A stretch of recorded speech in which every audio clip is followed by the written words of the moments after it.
Hey everybody, Caleb Mackey here with another Life's Little Gold Nuggets video. It's been a little bit, it's a new year. Happy 2026 to everybody. Also, yes, I have changed my hair, so yes, it does look different, but content is going to be the same. We're just going to go through another book that I read. This one I did back last year in the summer, and just kind of following the next sequence of events.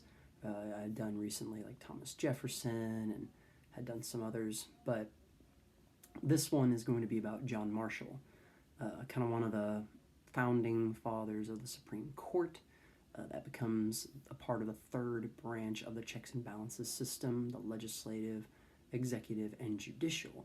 The judicial is where we have the Supreme Court, and John Marshall is one of the founding leaders of how it became what it is known as today. And the book that I read was John Marshall by Harlow Giles Unger. So this is from his book. It was an audiobook.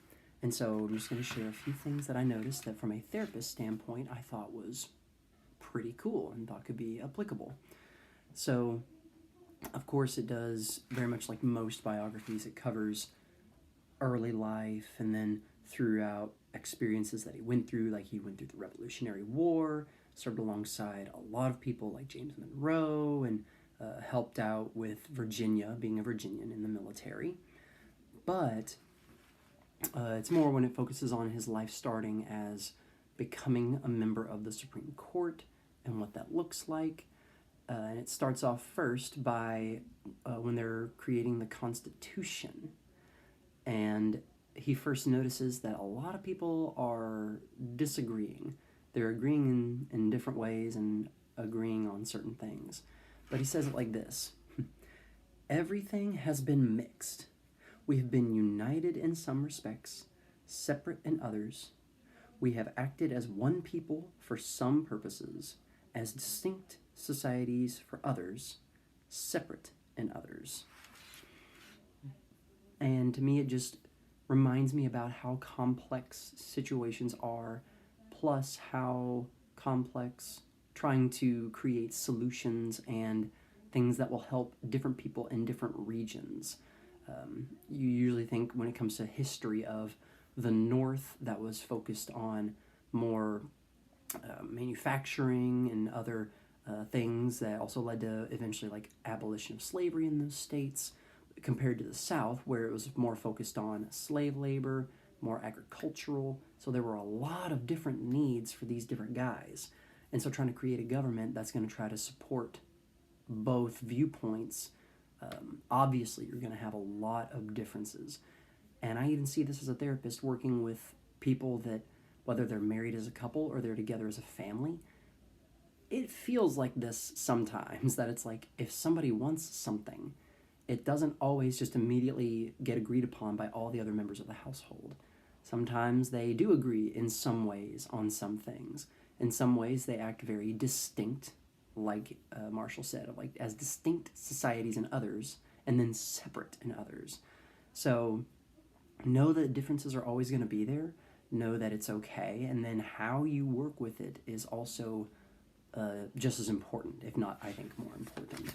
That's just my opinion. And then another part that he does is when he does a court case involving French and U.S. disputes over commerce.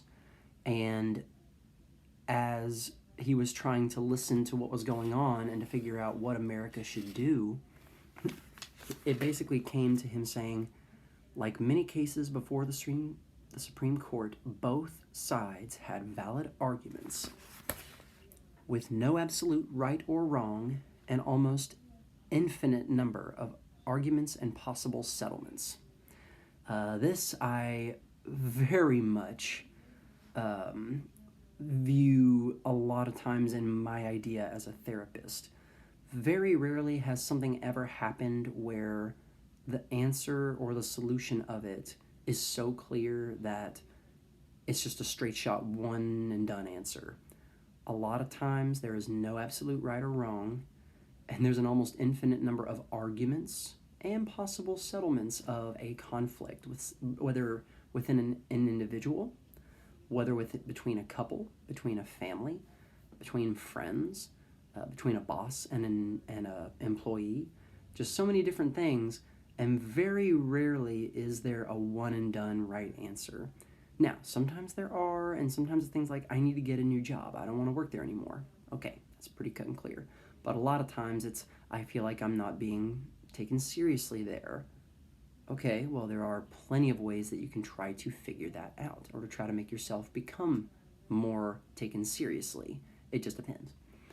But viewing that idea that more often than not, there's no absolute right or wrong, and there's an almost infinite number of arguments or possible settlements to a problem. It is legitimate, it's real, it's there, and the working through it is, I still say, is the hardest but most important part. And right below that is, as he's still talking about this issue, when he makes his call of what he decides to do.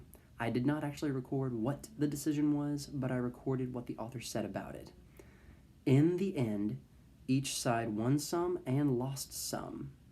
The biggest winner was the Supreme Court, which shored up its standing as a federal institution by mediating a complex case instead of arbitrarily judging one side or the other absolutely right or wrong. I like that, because to me, when it comes to things in regards to relationships with others, which I view all problems as relationship problems, it's not always about trying to get to the conclusion that makes one side all right or the other one all wrong. If it was the case, then that means there's a side that's perfect, and I don't believe in perfect sides. I believe in two imperfect sides that try to make it better together.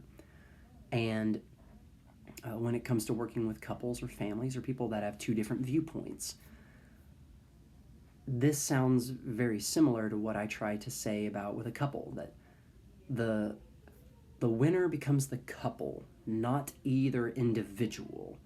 Because if it feels like it's always that the individual has to have what they want in order for the couple to be successful, I caution that. It's got to be, how can I help the couple be successful? Whether it's my turn to make a larger sacrifice, to totally just allow my partner to win this time, or to fight for a part of it for me. I don't know.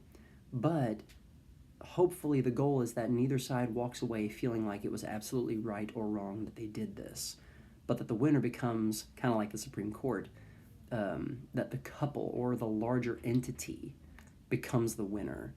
And that's what is really important to me. So, yeah, just a couple of little things there. There, of course, is a lot more. Highly suggest reading John Marshall by Harlow Giles Unger. I like a lot of his books, and I like how he writes. But, yeah, just wanted to share some insight from John Marshall and some basic things about how he viewed trying to be a judge in regards to a situation, how he tried to view sides not as right or wrong, but how do you figure out how to settle things and to work on it together, and then being able to make a decision that shows the power of the entity being stronger than either power of the individual, and that's how you can see the victor in the side. So, yeah, just wanted to share that with you guys today. Thank you so much for your time. Hope you have a great rest of your day.